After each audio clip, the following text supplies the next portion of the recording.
Sorry, my camera went off. If back then, when I first started, like I said, you had to have, if your BMI was over, if it was under 40, you had to have two. For my insurance to approve me, you had to have two medical problems.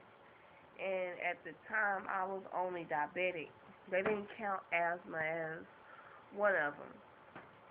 And I've had asthma all my life, even when I wasn't big. So anyway, it's genetically. So I really wasn't on top of my game because I didn't think I would.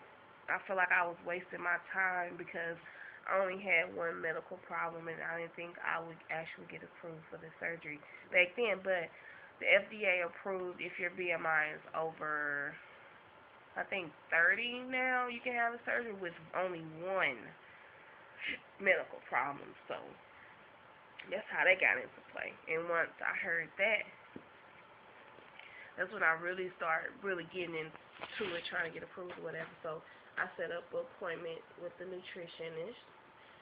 And the first visit, they weigh you, and that's the way that goes on. That's the weight that goes on your file. Now, what at the doctor's office, what the nutritionist got for you from you.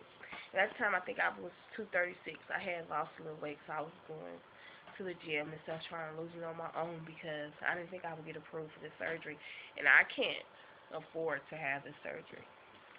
I cannot afford it on my little salary. So I actually had lost like 15 pounds. But anyway, I gained it back. But at the time I was 236 when I weighed with them. And that's the weight that went down. And if you lose weight when you go into nutrition, it doesn't change the fact if you get approved or not for this surgery. They only go by the weight that's at the nutritionist, the nutrition guy, and nutrition will tell you that. Well, mine did. So the first thing is it was just me and nutrition. We had little fake food, and then she was telling me how to eat, how much you're supposed to eat, how it's gonna be after the surgery. And for the next 3 months, I had to go to see the nutrition once a month for 4 months, and it was a group class with people who are trying to have similar surgery with you. And I was the only one who was having a lap band. The other people were having gastric bypass and sleep.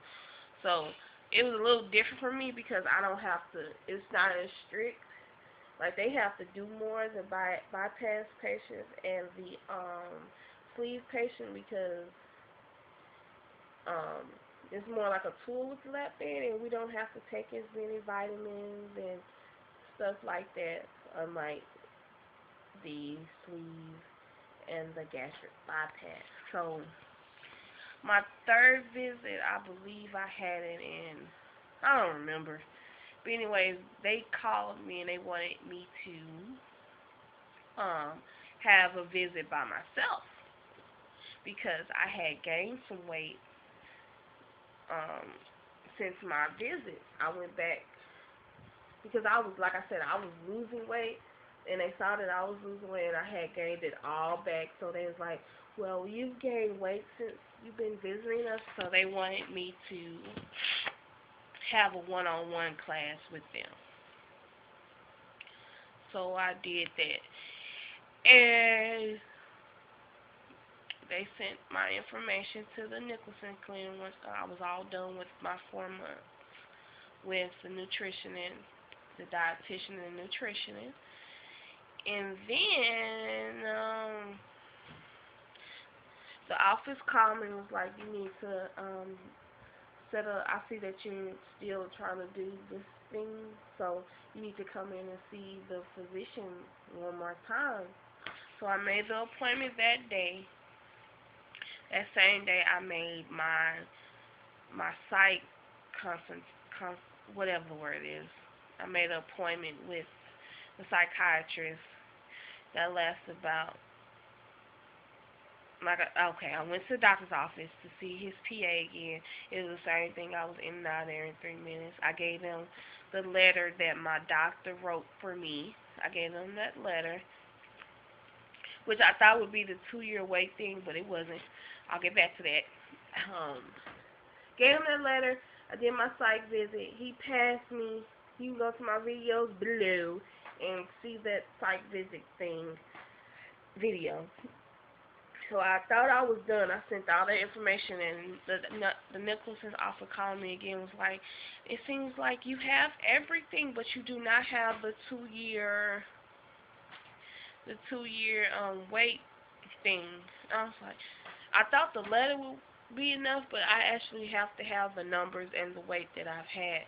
Like I said in my previous video, I didn't have a PCP 2 years ago. I've had